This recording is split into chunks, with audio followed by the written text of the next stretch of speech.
गर्भवती महिलाएँ जो हैं वो थोड़ी ज़्यादा रिस्क पे हैं as compared to the other population जो हमारी बाकी यंग पॉपुलेशन है बिटवीन 18 टू 45 इयर्स ओल्ड, उसके कंपैरिज़न में जो हमारी प्रेग्नेंट फीमेल्स हैं, वो थोड़ी ज़्यादा रिस्क पे हैं क्योंकि प्रेगनेंसी जैसे हम जानते हैं, उसमें इम्यूनिटी थोड़ी वीक हो जाती है।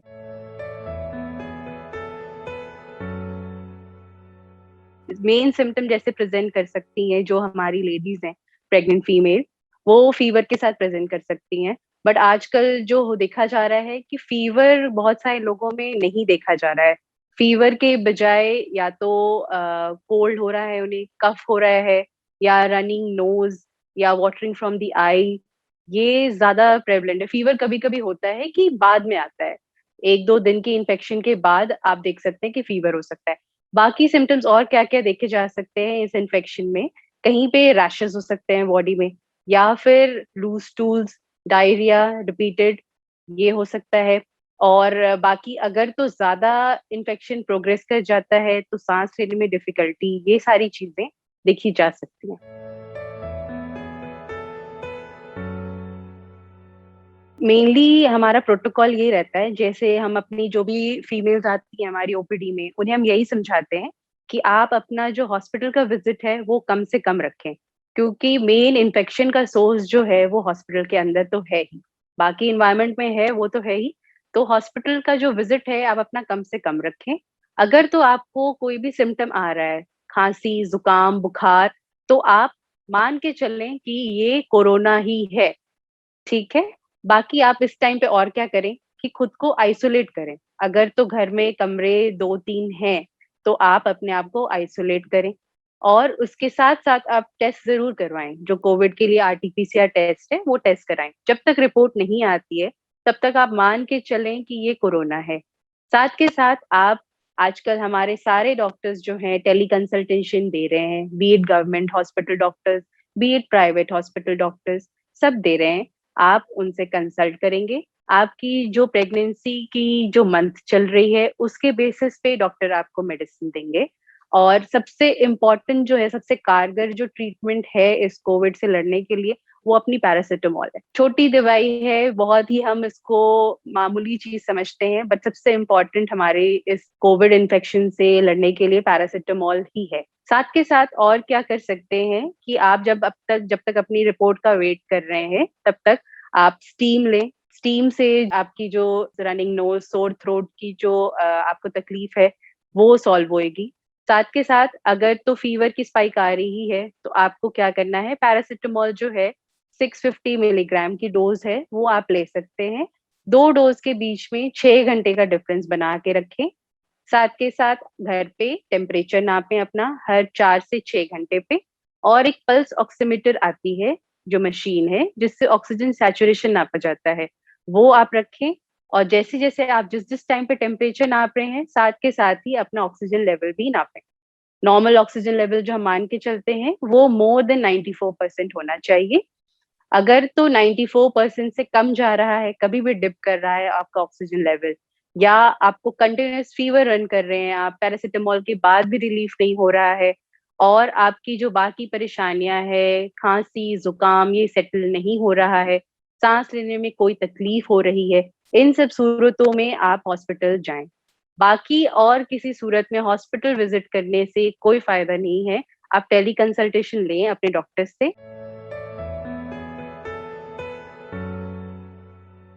प्रेगनेंसी का जो महीना चल रहा होगा, जिस मंथ ऑफ प्रेगनेंसी में आप होंगे, उसके बेसिस पे आपको ट्रीटमेंट दी जाएगी। सबसे पहले तो जो शुरू के 3 महीने हैं, इनमें आपको फोलिक एसिड जो है वो लेते रहना है। साथ के साथ आपको आपके जो डॉक्टर हैं वो एडवाइस करेंगे अल्ट्रासाउंड जो एनटी-एनबी अल्ट्रासाउंड है, वो आपने कराना है। बहुत ही बेसिक अल्ट्रासाउंड्स हैं, बहुत सारे अल्ट्रासाउंड कराने की कोई ज़रूरत नहीं है प्रेगनेंसी में। 2 बेसिक जो हैं वो सबसे पहला आपका फर्स्ट ट्राइमेस्टर में बोलते हैं एनटी-एनबी स्कैन बोलते हैं, न्यूक्लियर ट्रांसल्यूसेंसी और नेज़ल बोन देखने के लिए।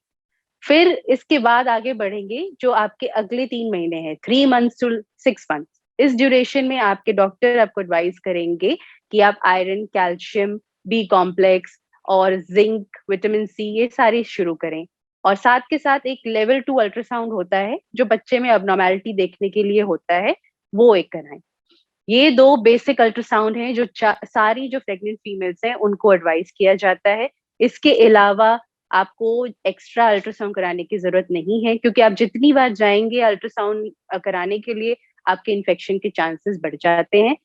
उसके आगे फिर आप चलते हैं तो 6 मंथ से लेके 9 मंथ्स के बीच में अगर तो हमें लगता है कि आपका बच्चा जो है वो वज़न थोड़ा कम लग रहा है बच्चे का, 6 मंथ्स टू 9 मंथ्स में हम क्या करते हैं कि ये जो टाइम होती है थोड़ी क्रूशियल टाइम होती है, बेबी के लिए भी, मदर के लिए भी।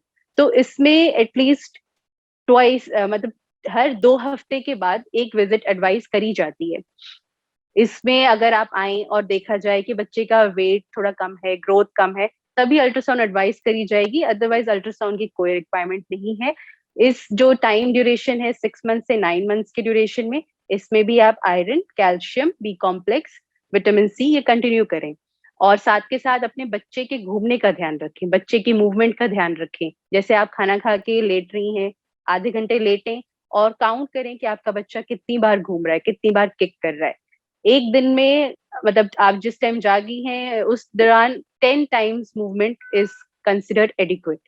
उससे कम मूवमेंट होता है तो अपने डॉक्टर से कंसल्ट करें। या तो अगर आपको नीचे से कोई पानी छूट रहा है या खून आ रहा है या आपको दर्द उठ रहा है, जो कि दवाई लेने के बाद भी नहीं कम हो रहा है और आपका बच्चा कम घूम रहा है, इन सूरतों में ही हॉस्पिटल का रुख करें।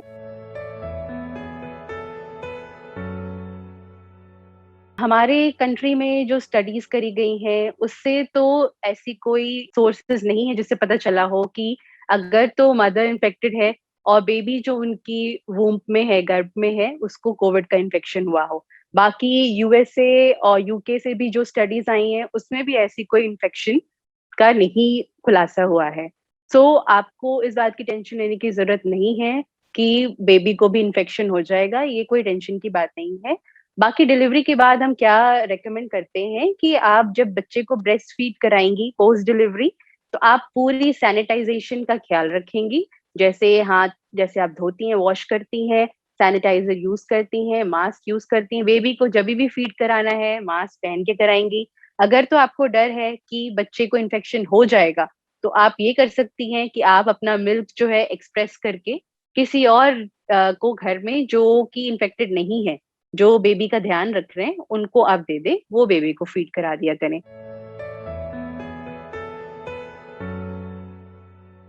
जो हम 1 साल से रिकमेंड करते आ रहे हैं सबके लिए, जो हमारी कॉमन जो पॉपुलेशन है, जनता है, उनके लिए जो रिकमेंडेशंस हैं, सेम रिकमेंडेशंस हमारी प्रेग्नेंट फीमेल्स के लिए भी हैं। पहली बात तो ये कि अगर तो आपको लग रहा है कि आपको सिम्पटम है या तो अगर आपके पास अगर घर में कोई है जिनको सिम्पटम लग रहा है आपको, तो आपने खुद को उनसे आइसोलेट करना है। सबसे पहली पॉइंट तो यही है कि आप अपने आप को आइसोलेट करें। दूसरी बात ये रहेगी कि अगर बाकी बाहर जाना मिनिमम गवर्नमेंट जो लॉकडाउन अपना कर रही है, वो इसीलिए कर रही है कि ये जो चेन बन गया है, जो विशियस साइकिल बन गई है इन्फेक्शन की, उसको तोड़ा जा सके, so that we can break it and बाकी जो हमारे इन्फेक्शन जो है, वो आगे और स्प्रेड ना हो। इसीलिए घर से मिनिमम मिनिमम ही बाहर निकलें, अगर तो बहुत ही अर्जेंट है, निकलना बहुत ही ज़रूरी है बाहर, तभी निकला जाए। दूसरी चीज़ यही है कि आप जो है जिनको भी अगर आपके घर में अगर आपको लग रहा है कि इन्फेक्शन उन्होंने डेवलप कर लिया है, तो उनको घर के एक रूम में आइसोलेट करके और उनकी टेस्ट करा कर के फिर हम वही करते हैं कि मान के चलेंगे आप कि उनको इन्फेक्शन हुआ है, कोरोना इन्फेक्शन और अपना बचाव वैसे ही रखेंगे। जैसे ये आपने बताई दालचीनी हो गया, सौंफ, लौंग ये सारी चीज़ें मिला कर के काढ़ा बना के पीना, इन सब चीज़ों का नुकसान कुछ नहीं है बट फ़ायदा भी कोई प्रूवन नहीं है इन सब चीज़ों का। तो आप इसे ले सकते हैं, इसको कंज़्यूम कर सकते हैं बट जो मेनली होम रेमेडीज़ आप कर सकते हैं जो इफ़ेक्टिव हैं, वो है कि एक तो स्टीम लें। स्टीम जो है वो प्रूवन है कि that will benefit you. Along with that एक तो हमारी जो नॉन प्रेग्नेंट पॉपुलेशन है उनके लिए हमने बताया कि आप प्रोन पोजीशन में लेटेंगे। प्रोन पोजीशन पेट के बल लेटेंगे तो आपकी जो सैचुरेशन है वो मेंटेन रहेगी। ये हमारी प्रेग्नेंट फीमेल्स के लिए तो लागू नहीं होता। तो उनके लिए हम बोलते हैं कि आप लेफ्ट लैटरल पोज़ीशन में लेटें। लेफ्ट लैटरल पोज़ीशन जो होती है बाएँ करवट करके लेटें। इससे क्या होता है कि जो आपकी नीचे के जो भाग हैं, पैर वग़ैरह हो गए, वहाँ से ब्लड का सर्कुलेशन आपके हार्ट तक बढ़ेगा और सर्कुलेशन बढ़ने से ऑक्सीजन सप्लाई भी बढ़ेगी बॉडी में। बाकी जो होम रेमेडीज़ हैं, उसके लिए अभी कोई प्रूवन रिपोर्ट नहीं आई हुई है। सो अगर तो आपको लग रहा है कि इससे कोई नुकसान नहीं है, काढ़ा वगैरह ये तो सालों से चली आ रही चीज़ है, तो ये आप कंज़्यूम करें, इसमें कोई नुकसान तो नहीं है बट प्रूवन बेनिफिट कोई नहीं।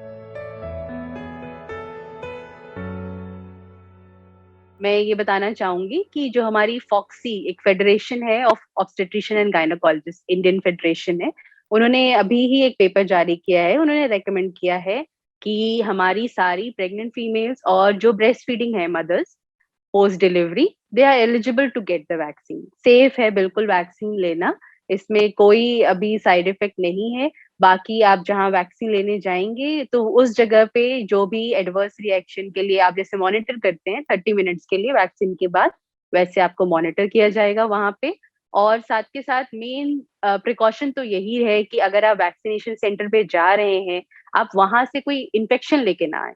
आप वहाँ पे भी ये सारी जो चीज़ें हैं सैनिटाइज़ेशन, मास्क ये सब वहाँ पे भी फ़ॉलो करें और बाकी वैक्सिनेशन को अभी सेफ बताया गया है हमारी प्रेग्नेंट फीमेल्स के लिए भी, ब्रेस्ट फीडिंग मदर्स के लिए भी।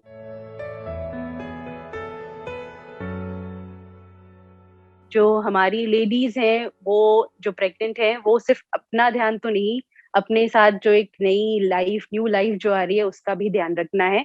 Obviously it is a very big responsibility for them. So एक तो अपना जो आपने माइंडसेट रखना है, वो पॉज़िटिव रखना है बिल्कुल और बिल्कुल भी पैनिक नहीं करना है इस टाइम पे। बाकी अपने प्रिकॉशंस जो हैं लेने के लिए, वो ज़रूर लें। हॉस्पिटल का आप विज़िट तभी करें जब बिल्कुल ही इमरजेंसी हो आपको तभी करें। बाकी अपने जो डॉक्टर हैं जिनसे आप टेलीकंसल्टेशन ले रहे हैं, उनकी बात पे आप ट्रस्ट करें और बाकी जो मेडिसिन्स वो बता रहे हैं आपके ट्राइमेस्टर वाइज़ उससे कंटिन्यू करें और बाकी अपने साइड से हाइड्रेशन मेंटेन करें। पूरे टाइम अगर तो आप पूरे दिन में 2.5 टू 3 लीटर्स ऑफ वाटर ये तो हम बेसिक नॉर्मली बोलते ही हैं और इस टाइम पे भी आपको हाइड्रेशन मेंटेन करके रखनी है। हाई प्रोटीन डाइट लेंगे, कार्बोहाइड्रेट थोड़ा कम रखें, फैट, ग्रीज़ी ऐसे जो होती हैं बिल्कुल फास्ट फूड टाइप या जंक फूड टाइप इसको अवॉइड करें और फ्रेश फ्रूट्स का कंज़म्पशन इंक्रीज़ करें, जूसेस इनका कंज़म्पशन इंक्रीज़ करें और जैसे कि अगर आप घर पे हैं, तो ये ना सोचें कि बिल्कुल मुझे घर पे बैठे रहना है, मैं कुछ नहीं कर सकती, बाहर नहीं जा सकती। घर पे ही थोड़ा ब्रिस्क वॉकिंग करें और एम्बुलेटरी रहें, चलते-फिरते रहें और बाकी अपना माइंड सेट जो है पॉज़िटिव रखें, अपना ख़्याल रखें, अपने बेबी का ख़्याल रखें और घर के आस-पास जो हैं आपके घर में, उनके साथ इंटरैक्शन करके उनसे उनका भी माइंड सेट अपलिफ्ट करें। सब सेफ रहें और घर पे रहें।